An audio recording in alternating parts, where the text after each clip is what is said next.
meslekler var. Çok özel bir mekandayız. Roma döneminin bütün ihtişamını Zeugma'nın bütün alanlarında, renklerinde, desenlerinde görebiliyoruz.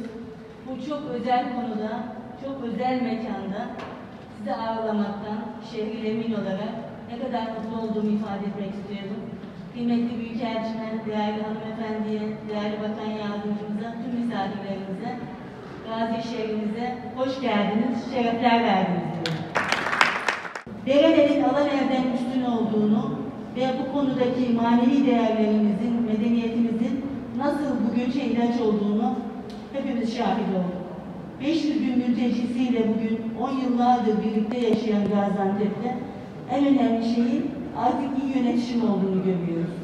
Avrupa Birliği çok önemli çünkü Avrupa Birliği kuruluş felsefesi İkinci Dünya Savaşı'ndan sonra savaşlar olmasın diye kurulmuş. İnsan hakları, demokrasi, özgürlük konusunda çok net bir duruş gösterdiği için kurulmuş.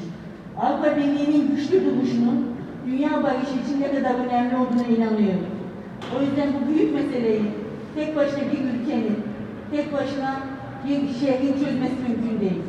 Güçlü paydaşlarla birlikte koordine ederek bunu çözmek durumundayız.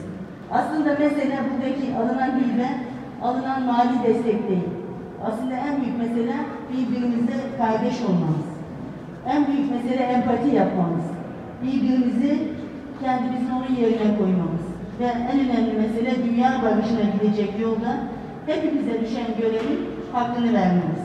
Belediye başkanı olarak Sayın Valime, değerli başkanlarıma, kıymetli hocalarıma çok teşekkür ediyorum.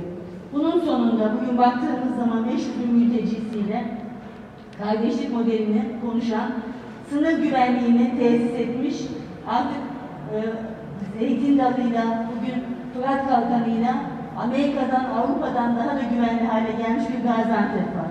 Gaziantep'in çok büyük hedefleri, çok büyük hayalleri var.